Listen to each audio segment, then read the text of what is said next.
What the heck is going on, everybody? Welcome back to another episode of the KindaFunny Xcast, your home for all things Xbox here at KindaFunny. Of course, I'm one of your hosts, Snowbike Mike, and joined alongside me today, one of the coolest dudes in video games, one of my gaming dads, Mr. Paris Lilly.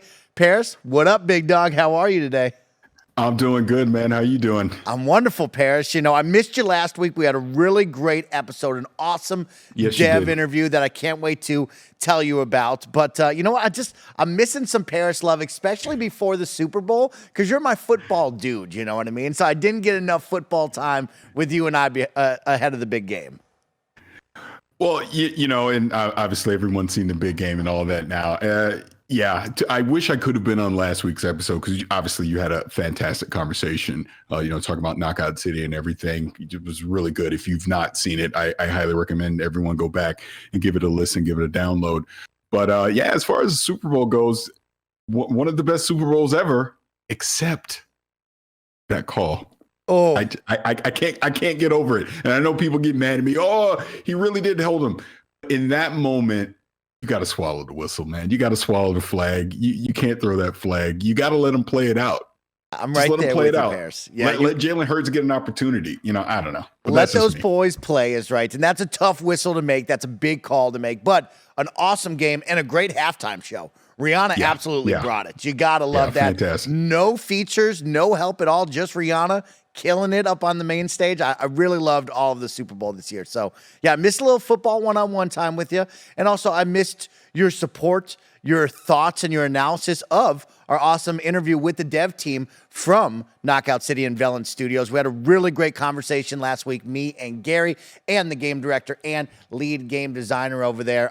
It was really, really fun. The cool part about it all is it's fun on the outside, Paris. You and I, we always have these conversations of games as a service. What is a games as a service? How long do they really last? And be able to go behind the scenes and ask the hard-hitting questions, right? Like, what goes into making that decision to shut down your games as a service, live service game? Is it the player base? Is it monetization? Is it just, hey, you've hit a certain milestone on years and it's time to just move on to the next thing? It was really, really cool and eye-opening to hear what went into the decision to now finally shut down Knockout City, as we see a number of games all around the gaming landscape start to either shut down and stop their live service games or continue to push forward. So I really missed you on that, but I'm glad that you got to listen. I hope others listen to that one as well. Absolutely. Now, Paris, it's a fun one today because I'm wearing my pink. We're recording on a Tuesday, and it's February 14th. It is Valentine's Day. That means it's time to celebrate a little bit of love. There's hearts in the air.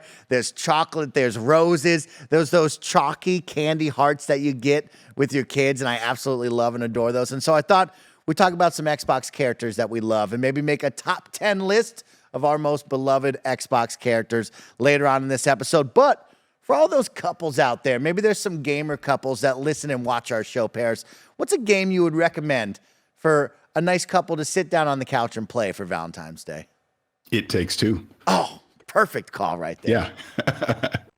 I like that. Yeah, I'm actually going to recommend a game that I'm currently playing, Minecraft, Paris. I think Minecraft is the perfect chill out, relax with somebody you love, a significant other, and just go out and create, right? Minecraft offers so much cool things when it comes to creativity, exploration, and it's this perfect mix of like, you don't got to be good to build a house, right? You can be really good and you can make all these cool different things and go super in depth in the game and teach your partner. So I'm going to go with Minecraft on mine because I'd like to say Overcooked, but I don't want people yelling at each other on Valentine's Day.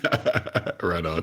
Let's jump into it, Paris. Of course, this is the KindaFunny Xcast. We post each and every Thursday at 6 a.m. West Coast, Best Coast time on YouTube.com/KindaFunnyGames. And of course, on podcast services around the globe. Don't forget the Xcast crew and all of KindaFunny is now Epic Games partners, which means if you are upgrading your look in Rocket League, if you're buying a season pass in Fortnite or buying any game off the Epic Games Store, please use our Epic creator code KindaFunny at checkout to help support the team in a brand new way. And talking about support, we always like to give it up. A big old shout out, a big thank you to those who support us over on Patreon, whether you're in the live chat right now, just like Raleigh and Gary are, or if you are one of our Patreon producers for the month of February, we'd like to say thank you. So shout out to Delaney Twining for being our Patreon producer for the month of February and supporting us over on Patreon. Of course, this week, the Kinda Funny Xcast is sponsored by Shady Rays and Honey, but we'll tell you all about that in just a little bit. Paris, before we start talking about characters we love, I want to catch up with you because it has been a couple of weeks. I want to know what you've been playing. And I know you can't really share too much, but people out there in the Twitterverse, they know you're playing something cool. So let's talk about what have you been playing lately? Yeah, I mean, I've been in the world of virtual reality. I've been on playing the PlayStation VR 2. I'll just leave it at that for now. But yeah, that's what I've been doing for about the past week and a half, just doing that. So it's actually been pretty light on Xbox for me. But it's funny that you bring up Minecraft, because that's something my kids have been playing a lot of lately, not just Dungeons, like the OG Minecraft. They've been jumping in playing that. So it's been fascinating watching them as I peek in the room to see what they're doing and what their little adventures are going on and the things that they've been creating in Minecraft. For yourself, Paris, when you see them doing that, is there ever an urge for you to jump in and play with them? Do they ever say, hey, Pops, like, come and join us? Or have you ever played Minecraft with maybe Danny Pena and your friends? Well, that's the thing with Minecraft. I've never truly jumped in and just invested time into it. I've dabbled here and there, but like on the PC side, where obviously a lot of the real creations happen on that platform, but I've never committed myself to it. Again, I go back to Minecraft Dungeons. That's probably been the main thing that I've played in the Minecraft universe, but I totally get the appeal, and I understand, why it's been, such a global phenomenon, especially, for kids and everything. Just the creations that you've seen that have come out of that have been crazy. Now, speaking of VR, I can actually say this. Years ago, and pretty sure this was at the Xbox showcase. I want to say the infamous 2016 one in San Francisco, where Phil Spencer gave that keynote he had. I did Minecraft VR there. Oh, it was like one of my first times ever doing VR was Minecraft in VR. So I'm actually, I don't want to say surprised. Actually, I don't even know, because again, this is how much of a novice I am with VR. I don't even know if Minecraft still does VR or not. But that was interesting going into that world at that time, and obviously we know the technology has improved since then, and we know Minecraft has done things like HoloLens and things like that as well. But yeah, again, going back to your original question, I've not truly invested the time into it. I kind of want to, but then that means I'm sacrificing like 10,000 other things that I'm trying to do at the same time. So I don't know. I do see it one of these days. I'll probably really sit down, invest some time into Minecraft, the basic Minecraft, and check it out. But I am looking forward to Legends, which is coming in April. Yeah, I like that. Legends and, of course, Dungeons can pull you into this world that maybe for you and I on the outside don't spend much time in, right? Like for a novice Minecraft player, as much as I am, right?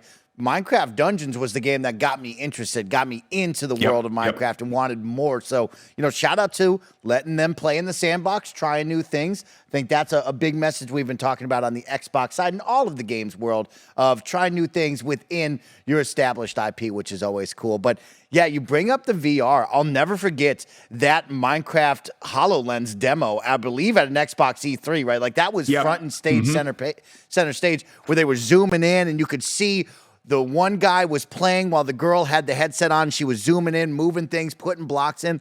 Thought that was the coolest. I thought that was the future, Pairs, but unfortunately, I don't think we ever got that, right? Like I never put a HoloLens on my face and ever played Minecraft in my life, No, and it was that same E3, because I know the one you're talking about. They also had a Halo HoloLens demo that you could do out on the show floor. You had to get appointments and everything. And I remember Danny and I were supposed to go do it, and Kanye West got us kicked out of it, so we didn't get to go because, he obviously got the VIP treatment. But on the last day of E3, we got to go through it, and it was pretty cool. It really was. I mean, I was definitely interested to see where that HoloLens tech was going to go, but obviously it looks like, as it stands today, it's not going to be used, in any type of gaming platform. So hopefully we'll see that technology emerge somewhere else in the future. Yeah. And so for me, I know you've been busy with VR. I have been playing, of course, Minecraft with some of my friends. I really love being able to create and make these worlds, these realms, and get lost into it. I've been playing a game over on PC called Dark and Darker on the Steam Next Fest demos. This is medieval Tarkov, is how I describe this to you, Paris, and everybody watching out there. There's groups of 3, you get dropped into a crazy dungeon. There's probably like 15 to 16 other people, maybe making up like 4 to 5 extra squads running around this dungeon. And it's just like Tarkov, right? Your goal is simple. Loot up a bunch, grab a bunch of money, get out and survive before the circle closes in, or either crazy skeleton monsters or the other teams kill you. It's been a ton of fun. I am interested to see where this goes, but I've never been a big Escape from Tarkov guy. As you know, I don't play much DMZ and Warzone. And so for me to kind of get into this one where it's not the battle royale, you got to be the last team standing, it's more escape with everything that you've gathered and kind of get your riches done. It's kind of a different vibe, but I'm enjoying it. I think it's fun. I think it's a good time and well worth just a quick demo checkout for sure. Yeah. And then finally, I have been playing Wild Hearts, of course, as many of the Kind of Funny best friends know. This week, we got early access to showcase Wild Hearts, the latest EA game coming your way. And I will say, if you like Monster Hunter, I think you're really going to like this game. We will give our final score later this week with the Kind of Funny Games cast crew, but I am allowed to give my initial thoughts and impressions on this. And I'll say this, I'm having a really good time. I really loved Monster Hunter Worlds. I didn't really care for Monster Hunter Rise, and this has gotten me back into wanting to grab some friends, wanting to go out and hunt big monsters, wanting to craft armor off of their cool sets, and they have a really cool idea with this building while fighting monsters, whether you're putting up walls or jump pads or even more. I think there's some really cool depth to this, and so I look forward to hearing the Kind of Funny team's thoughts when they give their full review. But my initial impression right now is if you like Monster Hunter, I think you're really going to like this, and I look forward to seeing what the audience reception is to this game.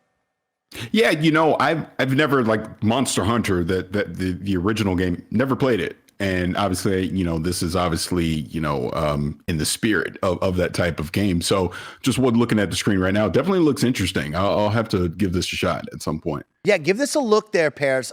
You can squad up with 3 people, so you and 2 other friends. The monsters are big. Each one is pretty unique. The world, I really like this art style. I think it's bright, it's beautiful, and the gameplay is fun. It's fast, it's in your face. You're dodging, you're hitting. It's a really good time. It's a good blend. It reminds me a lot of Monster Hunter World, and so I think fans of the Monster Hunter genre will like this. I think fans, of course, taking advantage of the EA Play trial, right? Giving a chance to jump on this via their Xbox Game Pass subscription. I think we'll really like what they see and hopefully maybe buy it or play more of it because it's a good time right now.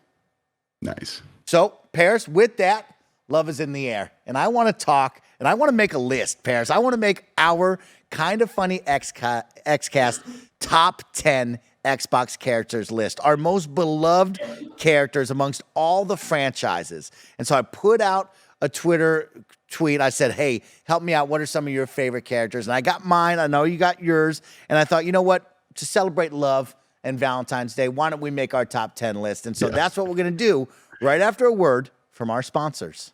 Shout out to Shady Rays for sponsoring this episode. Look how cool I look. You too can look this cool. Our friends at Shady Rays have you covered from the sun to the slopes with premium polarized shades, customizable snow goggles, and so much more. Shady Rays offers the most insane protection in all of eyewear. Every pair of sunglasses is backed by lost and broken replacements. If you lose or break your pair, even on day 1, they told us they will send you a brand new pair, no questions asked. They'll also provide 10 meals to fight hunger in America with every order and have donated over 20 million meals to date. That's fantastic. There's no risk when you shop with Shady Rays. Their team always has your back. Exclusively for y'all listeners and watchers right now, Shady Rays is giving out their best deal of the new year. You can go to shadyrays.com and use code KindaFunny for 50% off 2+ pairs of polarized sunglasses. Try for yourself. These are 5-star rated by over 200,000 people. Again, that's shadyrays.com. Use the code KindaFunny. Funny. Shout out to Honey for sponsoring this episode. Honey is the easy way to save when shopping on your iPhone or computer, and thanks to Honey, manually searching for coupon codes is a thing of the past. And we all know there's nothing better than the feeling of saving money. Honey is the free shopping tool that scours the internet for promo codes and applies the best one it finds to your cart. When you check out, the Honey button appears, and all you have to do is click Apply Coupons. You'll wait a few seconds, you see the fun little dancing guy. Honey searches for coupons, and it finds you the best ones. And then you just watch the prices drop. We here at Kinda Funny have been using Honey for years, and it's helped us save thousands on tech, costumes, food, you name it. Honestly, I just love how easy it is to just set and forget and save. That's the best part. Honey doesn't just work on desktops, it works on your phone too. You just activate it on Safari on your phone, you save on the go. If you don't already have Honey, you could be straight up missing out. You can get PayPal Honey for free at joinhoney.com/kindafunny. That's joinhoney.com/kindafunny. All right, everybody, welcome back. We are going to make our top 10 list of most beloved Xbox characters. And Paris, surprisingly, there's a ton of them. You know, I thought we would just be getting down to Master Chief and Cortana, which, of course, they're there, but there are so much more. And so what I thought is we'd go 10 to 1, of course, 1 being the most beloved, 10 being up on the top 10 list, and we throw a couple out. Maybe we pick which one's going to hit the 10 spot, and we go on through there if you're vibing with that idea. Let's do it. All right. So I can tell you right now. Tell me. There's two characters that are not in my top 10, and I know people are going to think I'm crazy, but let's do it. Okay, that's wild. That's wild. I had a tough time because there's a lot of them. So at number 10, I'm going to throw one out, and then I want you to throw one at me. Number 10, Yep. Minecraft Steve. Okay, mine is 808. Oh, wow. Okay, I have 808 much higher than 10, but I like where you're going right now. Okay, tell me why 808's 10. I mean, I have it much higher. My thought on it is Hi-Fi Rush obviously is a brand new IP. You know, we've been playing it for the past few weeks. Obviously, everyone loves it. It's great. 808 is such a memorable character that comes out of that. But out of respect to some of the OGs, I was like, okay, since you're new, I'm going to bring you in at number 10. Okay, I really love that. I mean, a cat that bumps to the beat and the rhythm is a good time. And yeah, that's going to be one. Paris, you talked about it last week on Podcast Unlocked. You talked about it with me when we did the review, right? It's like this character, this whole franchise of characters, right? From Chai and Cinnamon and the team, there's a high chance that we're going to see a lot of them a lot more and could be, you know, faces of a franchise and a mascot. So 808, I really like. Minecraft Steve, for me, at my 10th spot, I feel like I got 808 higher, but Minecraft Steve, like you said, he's an OG. He's a face of a billion-dollar franchise. Yeah. Maybe he deserves a little more love. And so I'm going to throw... What is it about Minecraft Steve specifically, Mike? Well, here's the issue. I don't think Minecraft Steve's is as beloved as I think he is, because I think if you play Minecraft with your kids, they have their own custom skins, right? Everybody's playing as Carl Jacobs. Maybe they're out there changing it up and putting on a cool, cute raptor outfit like they're playing Fortnite. Like, I don't think people are actually playing as Minecraft Steve, but I think it's just the love of Minecraft and what it is, right? And what he represents. And so when I make my top 10 list, I think Minecraft has got to be on there. And Minecraft Steve is the guy for Minecraft. You know, he's the man on the box. But I'll throw out one more, Paris. And I don't know if I feel like I'm putting some respect on his name, but I hope I'm not disrespecting him by putting him at the 10th spot, because he served and gave his life. Sergeant Avery Johnson from Halo.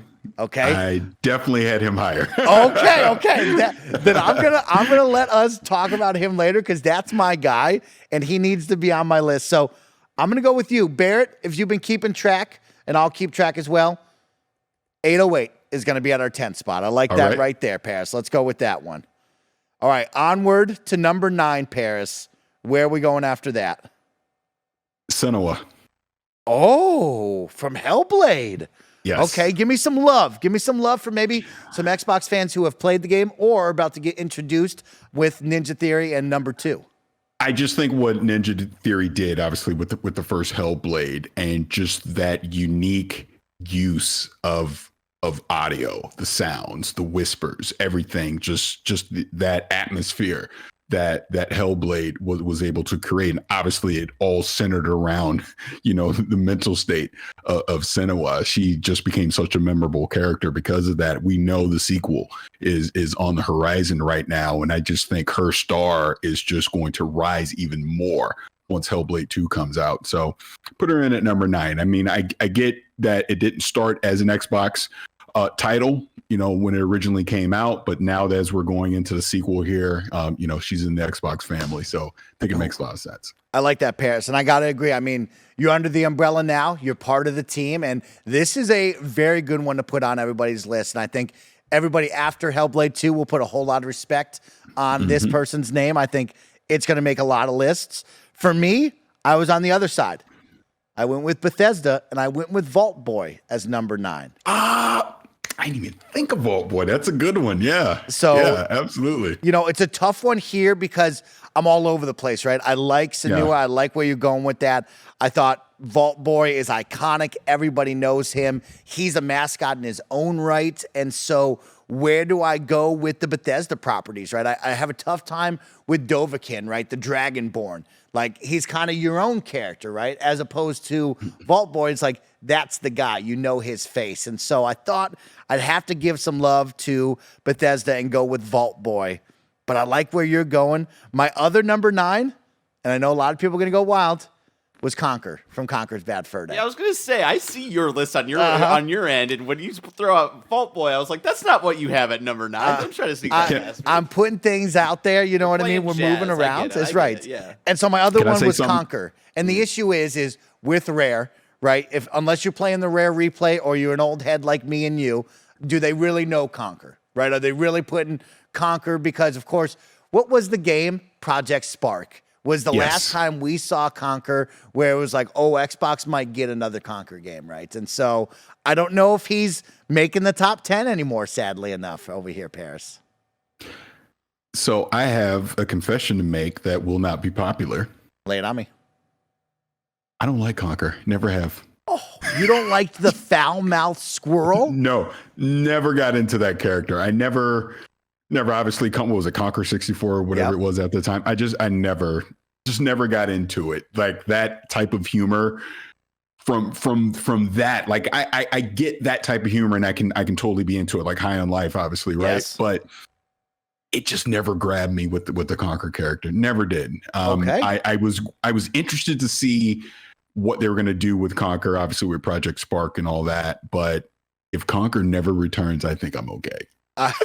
Paris, between you and I, as one of the world's number one Conquer fans, I don't think we will ever see the return of Conquer, sadly enough. I think there's so many other console platform mascots that you could do. I like to say, oh, well, you see Deadpool is really, really popular. You see Rick and Morty and High on Life. Those are really, really popular. Why can't the mature squirrel come back, right? Like, I want that to happen. But I think in the giant list of games and franchises we have, I don't think Conquer will come back, sadly. And so I will enjoy my N64 game. I will enjoy Conquer Live and Reloaded. And that will probably get the most Conquer love I will get. You don't have to enjoy Live and Reloaded. You don't have to live. That one was so much fun, Barrett. It was very okay. It was a good time. And so we come down to it, Paris. We got 808 at number 10. We go to number 9. Senua from Hellblade or Vault Boy. You get to pick this one. Oh, yeah. I'm going to go Vault Boy because, like I said, I wasn't even thinking of that until you said it. And makes total It was an actual character, All right. Well, then let Barrett be the tiebreaker on that. No. It's your pick. So if you pick Vault Boy, I'm going to stick with Vault Boy then. But that was a surprise. Yeah. We're going to go with Vault Boy. I like that. Okay. Let's go to number 8 here, Paris. I'm going to give you one that might be dead and gone, but I think remains in many Xbox fans' hearts. From Dead Rising, Frank West. Okay, I like that. So, Frank West had his time, was a face of the Xbox 360 era. We got a lot of great games off the back of Dead Rising, and I really, really love Dead Rising 1, 2, 3, sometimes 4. But I really, really love what we did. I'm sad to see that franchise kind of come and go. I don't know if we'll ever get that game again, but Frank West was a badass photographer trying to get the scoop willing to go out to Colorado, land in the mall, and try to survive for 72 hours. A pretty badass story for Frank and what he was trying to accomplish. I like Frank a lot, but we're making some good lists right now, and I'm worried he might not make this. What do you got at 8? Okay, so I think that's an excellent choice, but I went with, and look, she's not had the best history so far in the Xbox family, but she has a game coming. It's Joanna Dark. Yes. Okay, I like this. I like this. I mean, Perfect Dark for me was just, obviously all the nostalgia we just went through with GoldenEye coming out just made me go back and think about Perfect Dark, obviously being kind of the spiritual successor to GoldenEye. I just absolutely loved it. I thought Perfect Dark was taking GoldenEye and perfecting it. Back in the late 90s going into the 2000s. So obviously when Perfect Dark Zero came out on the Xbox 360 at launch, I was all over it. It was my most anticipated game. Your mileage may vary. Let's just put it that way as far as Perfect Dark Zero. And, I think we talked about this a few months back because I did go back and kind of replay it. It's not good. But look, we know the initiative is making a new Perfect Dark. Hopefully we'll get some more information about it coming up here this year. But I'm really anticipating it. When I think about memorable Xbox characters, like Joanna Dark, in my opinion, has to be there. I'm right there with you, Paris. I mean, this is a very special game, a great franchise, and we're lucky that it's coming back, right? I'm excited to see what Crystal Dynamics can bring with the initiative. I mean, on the back of course, Tomb Raider with Lara Croft, right? It's like, this is going to be the perfect blend for me of what can we do with Joanna Dark and make a really awesome, stunning story. And I will still stick by, Paris. I know a lot of people get mad at me in the comments. I still believe that this needs to be a third-person action-adventure game in the likes of a Tomb Raider or an Uncharted. I just don't think having another first-person shooter game is really what we need in the catalog. I think you got to make this unique and make it its own, and I think Perfect Dark, this next generation, should be third-person, but I know a lot of people get mad at that one. But I think of Hitman and where we're at with that, right? The spy espionage franchise. I think of where we're going to go with Perfect Dark. I'm right there on board with you. I really think that this will be the next big character we all talk about in the Xbox universe. And it's going to be exciting if they can nail it. I have a little worries right now with Xbox and some of these games after what Halo Infinite happened. I think on that, if we just pause on that for just a second, being serious for a second, I think it is going to be pretty imperative that the next time that we see Perfect Dark, we're getting actual gameplay from it. And we're seeing what Perfect Dark is going to be to kind of put some minds at ease as to that. Because obviously we know with the initiative, Crystal Dynamics come in, like you said, Halo Infinite, there's a lot of uneasiness when it comes to these IPs that we know are on the horizon right now. So to that point, I do think it's pretty important that we see actual gameplay from Perfect Dark the next time they show it, which I do hope is this year. I do hope whatever this E3 showcase is going to be, we do get a sneak peek at Perfect Dark. Yeah, I agree with that. I definitely want to see a little bit of that. And also, Paris, there's a lot of questions in my mind. You brought up Perfect Dark Zero, and your mileage may vary, right? I'm somebody who was at the perfect age for Perfect Dark Zero, right? That was my early high school years, just got the Xbox 360, and me and my little brother played a ton of Perfect Dark Zero multiplayer, right? And you and I start to talk about Perfect Dark, what is this going to be, right? Are we just going to focus on a single-player campaign? Will it have co-op? What's multiplayer, right? In a world filled with a ton of multiplayer arena shooters, is that where Perfect Dark needs to get in and fit in? Or do we say, hey, this is a single-player campaign. You're going to love and enjoy this story about Joanna Dark and this crazy spy espionage film that we're going to make, and that's it? That's my question to you. Do you think it will be multiplayer? I think it kind of has to be, right? I feel like there should be. I'll put it that way. I feel like there should be. If there isn't, I wouldn't be shocked, but I kind of think, why not? Interesting. Yeah, I'm on the opposite side. I think you just focus and nail an awesome single player campaign, right? For me, I've said it a lot and I just said it. third-person action-adventure game. Nail it just like a Tomb Raider or a Uncharted game. Make that what this is, and let's call it good, right? And both those games have had multiplayer, right? The third-person over-the-shoulder shooter, and it's like those are fine. But I just look around at the Xbox landscape. It's like we already got a lot of team-based arena shooters already. And no, you make a fair point. And as I'm saying it, I'm starting to think, no, actually, that doesn't make sense. And the fact that there's been zero hints, rumors, anything working on a multiplayer component. So no, I do think you're right. Focus on the single player aspect of whatever that game's going to be, and let that be the game, and don't try and tack on a multiplayer just for the sake of tacking on multiplayer. We've obviously seen a lot of that in the past decade or so, where games that just did not need a multiplayer got a multiplayer. So no, actually, I retract what I said. You're right on that one. So now we come down to the big decision here. I let you decide, number 9. I'm going to let Barrett, our show director and producer, after he's heard the arguments for both, Barrett, who should be at number 8? Frank West from Dead Rising or Joanna Dark? Yeah, and this is purely off of the arguments here because I've played neither of the. That's not true. I played a little bit of Dead Rising back in the day. I think I got to go Frank West, honestly. Wow. I think just knowing him a little bit more personality, I think Joanna Dark needs to prove in the next game that she could be like in this top 10 stuff. I don't think she's quite there. It's been a long time. She got one good game, Okay. Paris, and I'm not mad at that, Paris, because I can see both sides of the argument. I like Joanna Dark a lot, but at the same time, right, still kind of unproven. You had Perfect Dark 0, Xbox 360 game, but Frank West also with Dead Rising had a number of games. Still unproven. I'm all right with that. Think of it this way. In June at the showcase, if they were to announce a new Dead Rising, the crowd would explode. Oh, it's all that needs to be said on that. Would you be into a new Dead Rising, Paris? Like, ask yourself, as we look at Dying Light 2, we look at the return of Dead Island. He's also in Marvel vs. Capcom. He's very fun to play as. And, that's true. Marvel vs. Capcom 3, I believe. We look at a ton of these games, these open world Ubisoft checklist games. Would you want another zombie open world game? Yes. Okay. Do something unique in the sense of what you're talking about. That would be my only thing. I think that IP is valuable enough that I would like to see more of it, but don't just do the same thing.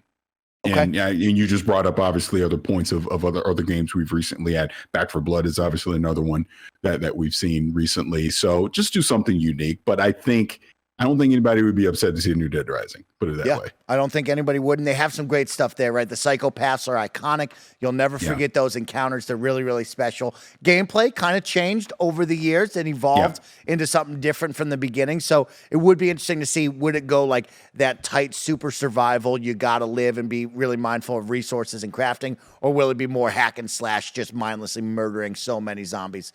Love to see that. Let's go on to number 7. And I think I'm going to get Barrett on my side for this one because I got a killer combo here. I'm going to put them together because I really like the two of them. You're not allowed to put them together. Here's my thing. And also, they're too low.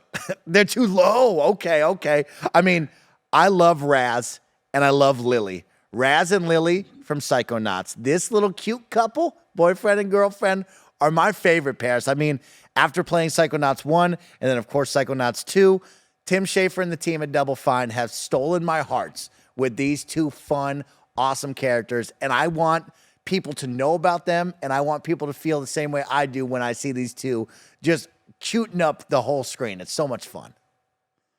You have this way too low. Too low. Good job, Paris. Wow. Good job. I know I can count on you. I love it. Okay. Oh my gosh, that's wild. So what? Okay.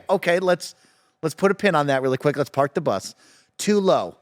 You think these two are super iconic? They got to be higher? Yes. Okay. Absolutely, I do. And in the sense that we obviously had a big gap between the first one and the sequel. Yes. But the sequel is just so gosh darn good, to the point where I would love to see more Raz. And when we talk about memorable Xbox characters, he's right up there at the top, in my personal opinion. I like that. I mean, when I think of top 10, Raz's face should be on the box, right? Like, we're pretty much making the box art here of who's on the back of the box. Who are the 10 characters you'd put?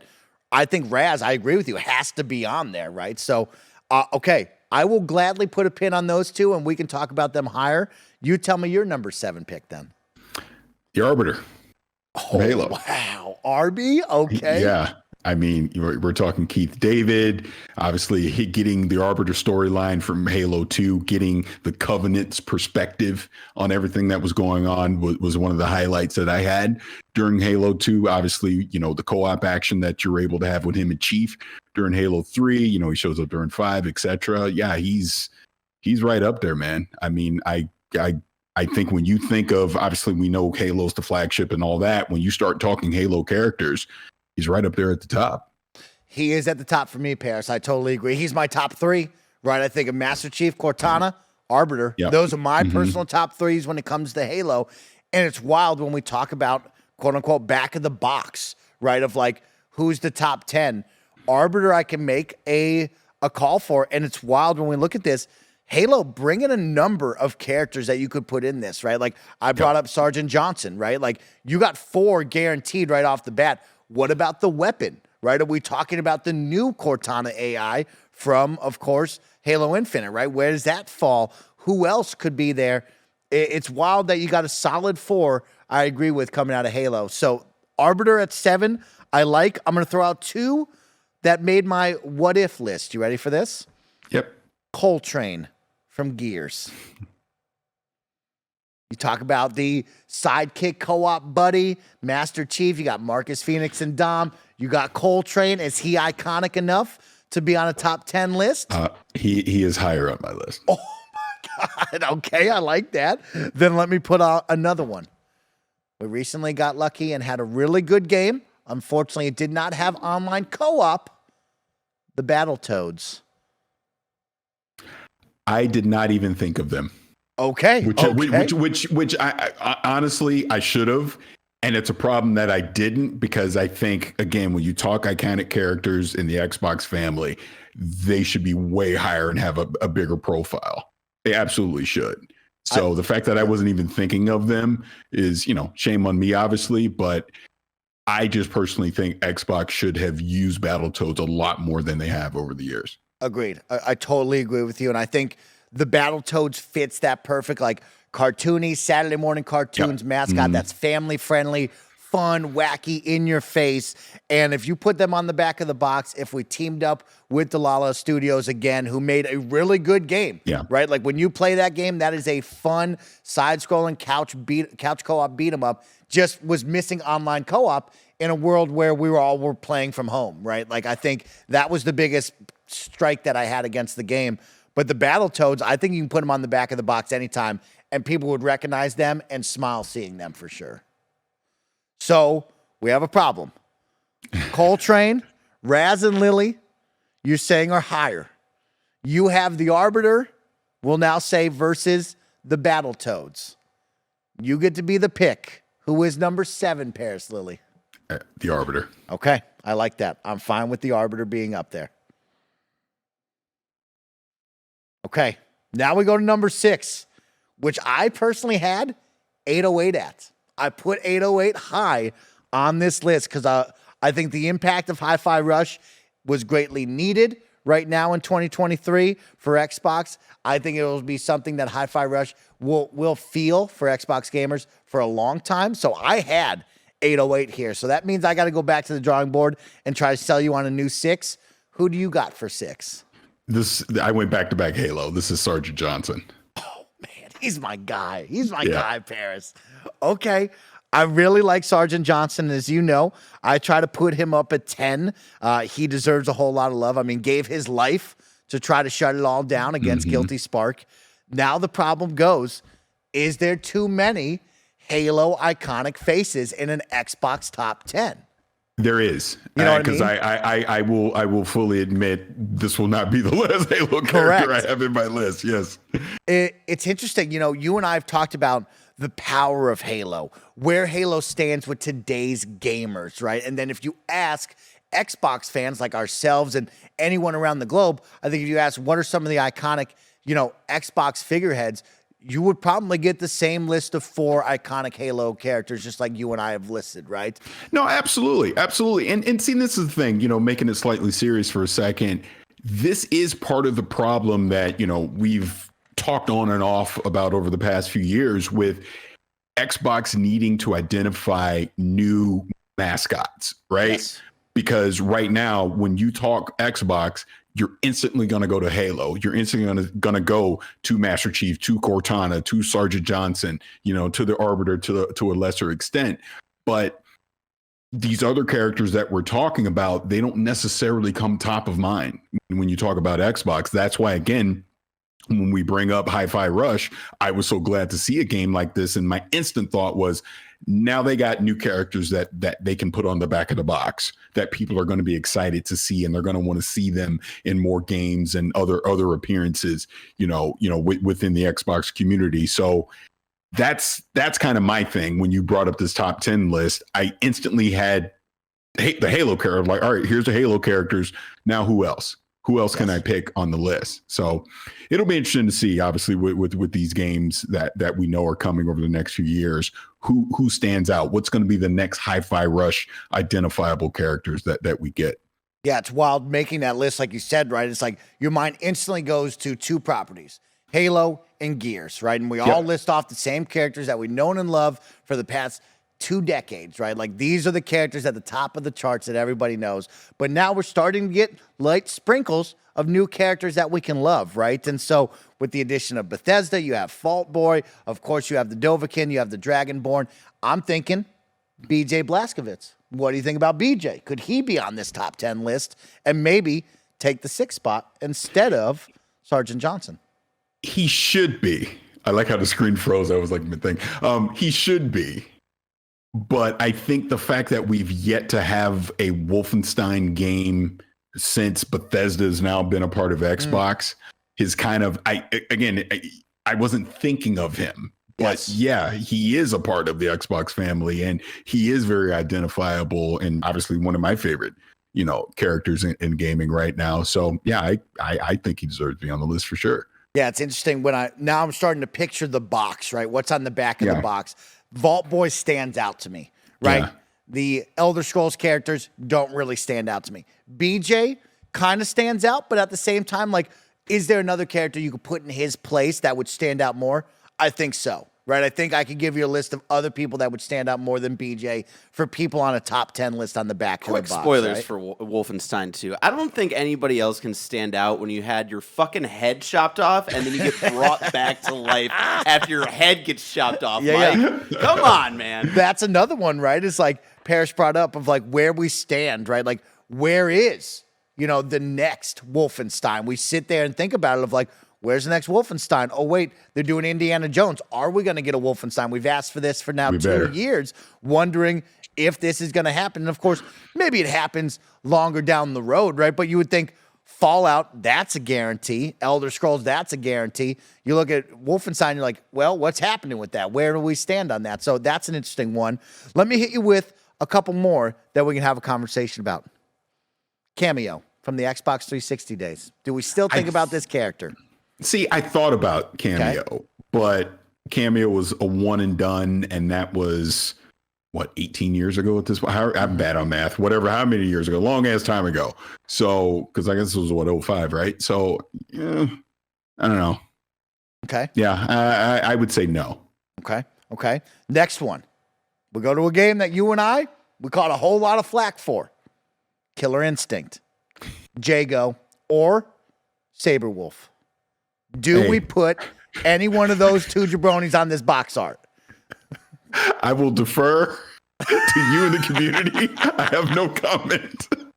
I will defer to the community, but I think on yours and my top 10 list, the official KindaFunny Xcast top 10 list, unfortunately, I don't think those 2 do make the mark, right? We live in a world now where, Iron Galaxy currently getting ready to sunset and shut down Rumbleverse. Do we get on the phone and say, hey, Xbox players clearly want Killer Instinct. They're looking for a great fighting game.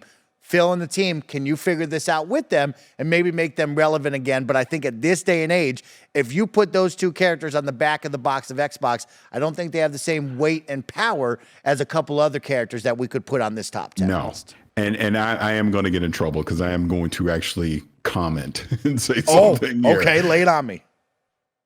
If this was Street Fighter, yes, because you would say Ryu, Ken, Blanca, and Bison, etc. But Killer Instinct, this is where I'm about to get in trouble. Killer Instinct is not on the level of Street Fighter, in my opinion. And if I'm wrong, please correct me, but I don't think so. I don't think those Killer Instinct characters are as memorable for the fighting genre as the Street Fighter characters are. So, yeah, I would say no. And I'm probably in trouble. So I'll just take my lumps in the comments. I like that. And I'm going to put the final one right here. Final one. We always make the joke every single year. And gosh darn it, these two teams always bring the heat and make a great game. But we tease, can't really make a Porsche 911 or a Ferrari the face of your franchise and put it on the box. Could we put the quote-unquote Drivatar or some sort of car on the box in our top 10? Isn't the McLaren at this point the kind of the Forza symbol? I would agree with that. Thinking that? I mean, I think that's the most relevant and probably the most latest one that you would put on that box, right? That you would think of, but yeah. But to your point, because I did think of Forza as well, but then I'm thinking, you can't do a car. That was just kind of my own thing. You want an actual character versus a vehicle. Yeah. But when we think overall Xbox, like you said, you think Halo, you think Gears, and then you think Forza. Those are your three pillars. Exactly. I think of that. I think of the Drivatar, which is your AI ghost driving around. But yeah, what car do you put licensing? Also, at the same time, are any of these cars as iconic as the Warthog? Right? Like the Warthog would be more recognizable than going, hey, mom and dad, what's this yellow Porsche Cayenne doing on the side of the box? Right? Like that's my issue here. So I think we have to avoid Forza, unfortunately, because there is just not that standout. But I'm going to go back to the two right now. I like Sergeant Johnson. And I like the Battletoads for number 6. Paris, again, I'll defer to you. Number 6, what do you want on our top 10? Give me the list one more time. Okay, so as of right now, at number 10, 808. At number 9... No, for 6. I'm sorry. For number 6, you have two options. Sergeant Avery Johnson from Halo or the Battletoads. Yeah, see, we're about to be Halo heavy. I'm gonna say Sergeant Johnson. Okay. I am. Okay. I like that. I'm all right with that. And yes, that was my issue making this list. I think a lot of Xbox fans can agree with us. I'm sure a lot of them are screaming at the top of their lungs, upset. But it is a heavy Halo list, which is, 20 plus years of being an iconic franchise. I think that's what's on people's minds. But, it's interesting. Top 10 most beloved characters on that. And then also the conversation of what's on the back of the box, right? I don't think Arbiter and Sergeant Avery Johnson make it on the back of a box, but I think they make it in a top 10 list any day of the week for sure. Right. All right, let's move on. Number 5. I'm Hi-Fi Rush all day. I'm going with Chai and that guitar. I think it is right there. It's hot. It's fresh. I'm putting him number 5. This is where I had Raz. Oh, this is where you had Raz? Okay. Okay. I like this conversation. By two big idiots fighting against each other at number 5. Come on, man. This is a tough one because, I think one conversation is Hi-Fi Rush is the new hotness. It's fresh. It's cool. It's hip. But on the flip side, Psychonauts is the OG, right? Psychonauts has been around. Psychonauts 2 has been a great game that really carried 2021, and Raz is that iconic face. You put that face with those goggles up on any screen, people are going to know who that is, right? I think Chai is still new. I think he's going to get some legs and some staying power, but I think Raz is the right spot for this one, Paris, and I like that a lot. Yeah. Any conversation between the two of these guys? I mean, again, I like Chai. I'll go back to my original point about 808. I almost put them as a tandem, and I almost did when I did the list. I just think because they're so new, respect to the OGs, I'd have him lower personally. Okay. I like that. I think I think the two of them do go in tandem, right? Like if we were to put them on the back of a box, I think you would have Chai and you would have 808 right over his shoulder no matter what, for sure. So I like that. And I'm going to go with Raz as number 5. We're just going to lock that in because that is a top 10 iconic character. So I like that. All right, let's go with number 4, Paris. I brought the Bethesda big guns again. He's the man in green. Doomslayer. That's my guy right there. What do you think about that? No, I love it. And I think it's very solid. It makes a lot of sense being this high up as well. This is where I had Coltrane. Oh man, dude. Yep. It's a selfish one for me because of all the Gears characters, that's my guy. Yes. That's my guy. I love Coltrane. So I put him up at 4. But to your point, I can totally see having Doom guy there at 4. Yeah, it's tough when you make the most beloved top 10 list, right? I actually had Coltrane over Dom, right? It's Marcus and Coltrane to me. It's not Marcus and Dom. It's Marcus and Coltrane. And so, like, where does Dom get in? It's tough. You got to start thinking of the Bethesda properties. I think it's easy for the Xbox fans to think of the OGs, but now that this acquisition has gone through, you got to start adding in new properties, just like if the Bethesda and Activision deal goes through, you got to start adding in those faces into your top 10, right? And so it is tough. Doomslayer or, Coltrane, who is iconic. He is something really special there, Paris. That's a very tough conversation here. Do you have any backup characters that you might put up that high, like a Banjo? Do I? Or is it higher? Oh my gosh, Paris. We're talking the next one. The next 3 are the top 3, Paris. You're putting Banjo in the top 3, bro. Okay. Let me give a spoiler. And again, I already know I can see the comments already. Yeah. So remember, I go, there's a couple characters I don't have in my top 10 that people are going to be screaming, I've lost my mind. It's Dom and Marcus. I don't have them in my top 10. Dom and Marcus, you're wild. But again, I'm doing as a personal list versus what you would put on the back of the box. Obviously, on the back of the box, you're putting Marcus Phoenix. Yes. Of course. I get it. But like I said, selfishly, Coltrane was my favorite of the Gears characters. So that's why I had him there. But really, it probably should be Marcus Phoenix right there at 4, in my opinion. Yeah. I have Marcus Phoenix at 3, so I agree with you on that one. I mean, when I go down the list of some of the people that I wrote in there, right, I think we start to get weird with, like, some third-party games, right? You put in Cuphead and Mugman. You put in Jack and BT from Titanfall. I thought you might like that one. Where's Ori fall, right? Ori is iconic here, but, like, where does Ori fall? I mean, I can get kind of wild with the guy from Rise, Son of Rome, but I don't think he's making it in the top 10. Wild, you know what I mean? He's definitely not making 4, everybody. Ladies and gentlemen, he's not making 4, I'll tell you what. But it is interesting of, like, you start to just kind of pick and choose, hey, who's still around? Where do we go? And so, Doomslayer versus Coltrane. That is a very tough one. And I'm actually going to give it to you, Paris. I'm going to go with Coltrane as well with you because when I think of Xbox, I think of Marcus, I think of Cole, I think of the whole Gears franchise, and I think you got to give it up to Coltrane and the team. So I'm going to go with you. Let's put Coltrane at number 3 right now, or number 4. Yep. God, he's so great. He's so great, Paris. What a great character. I got to meet the actor, years ago. It was like a Gears of War 2 party or something. He's great. He's awesome. Okay. Number 3, Paris. We get into the top 3 now. Our top 3 most loved Xbox characters here on Valentine's Day, the official Xcast list for the year. Maybe we'll revisit it later on. Who is at the number 3 spot? All right. Once again, the comments are about to be on fire. My number 3 is Spartan 117, the Master Chief. Oh my God, Paris! No, Paris! Oh my God, Paris! Your top 3 is going to be insane. And there's a reason why when I get to 1, you'll get why. But that's for me. It's Master Chief. Oh wow. Okay. Most loved. See, this is where I went with Marcus Phoenix because, of course, Master Chief is much higher on my list, as I'm sure everyone in the comments will say as well.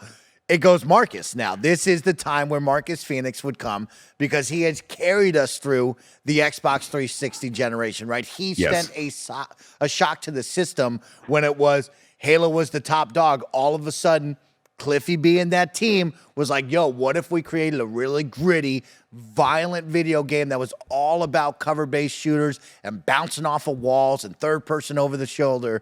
And I think this is where Marcus Phoenix and his story, this is Marcus. But at the same time, I look at my number 2 and I'm like, should Marcus be higher? Am I giving love to my number 2 right now where Marcus should probably be? Who's more iconic than Marcus right now? And it's tough.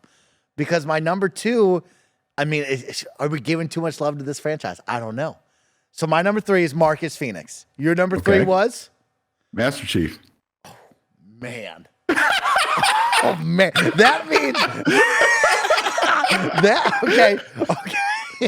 That means your number 1 and 2 is going to be absolutely insane and incredible. Okay? Just so everybody is aware of Mike, that. I just want to point, I'm just thinking about, especially because he said once we get to number 1, it's going to make sense of why Chief is at number 3. Yeah. So I'm just warning you now to pick and choose your battles. Exactly. Pick and choose your battles. Exactly. That's where I got to pick and choose my battles. So, ooh. Okay. Okay. Okay. See, I don't know if I'm letting the public down, if I'm letting the people down, if I can see this. I want to be clear again because I people are probably furiously typing comments right now, which I love. I made this as a personal list, not as a what is the most iconic put on the back of the bike. This is my personal list of what I would say my top 10 would be. Just be clear on that, but go ahead. I like that. Because number 2 is going to be a conversation. I already know it. Number 2 is about to be a conversation. All right, here's what I'm going to do. I'm going to concede what would be my number 1, ladies and gentlemen. Spartan 117 Master Chief. He has to be on the list. And so I will give you Master Chief, and I will fight for other characters up at the 1 and 2 list. Okay. 1 and 2 spot. Let's go to number 2. Let everybody down. Let us know what you're going to do. No. I want you to say your number 2 because I'm pretty sure I know what it is. Number 2, everybody should know. If Master Chief was 1, it's Cortana, number 2. Yeah. Everybody knows it should be Cortana right there. When you think most memorable and most beloved characters, you will ride or die with this AI. And when she started to go rampant and she started to go wild, you were like, I'm going to put my life on the line for Cortana any day of the week. And she was the voice to Master Chief. She was us riding along with Master Chief, questioning everything we do, riding alongside him through all these incredible journeys. It's got to be the gal in blue Cortana.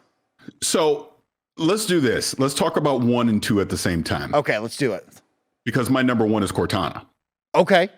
For everything that you just said. I like that. Literally, to me, she's the heart and soul of Halo. Yes. She's us in a way when we're playing the game. She's the voice in the head talking to Chief. She's that emotional anchor for Chief.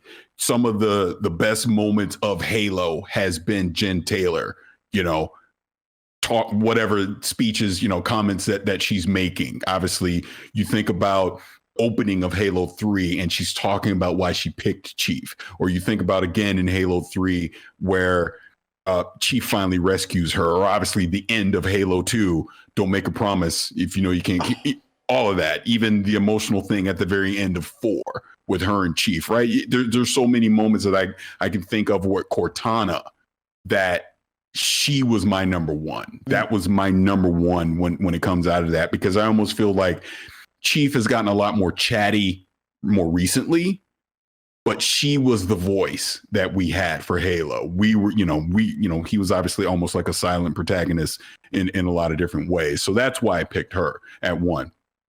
I like now that. I'm going to go back to my number 2. Number 2. Go ahead and brace yourself. I'm holding on. It's a tie. Oh, okay. It's the same game. There's 2 characters from the same game. And again, my personal list. I like that. It's Grunty and Kazooie. 2 of my favorite characters in video games are those 2. Grunty is absolutely hilarious if you go through and play that first Banjo-Kazooie. And then Kazooie is just such a smart ass. right? And she's always the voice of reason to Banjo. I love them both. That's why, for me, when I think iconic Xbox characters on my personal top 10, it's Grunty and Kazooie. I thought about Banjo. I thought about Mumbo Jumbo. I was thinking I'm adding way too many Banjo characters in the top 10, so that's why I didn't have them anywhere else. But I wanted to make sure Grunty and Kazooie were in there, so that's why I had them tied. And again, Team Xbox, bring back Banjo-Kazooie for the love of God, please. Just bring the game back. We need it. Not nuts and bolts. I saw that tweet, Rare. Don't think I didn't see you snarky tweet about nuts and bolts.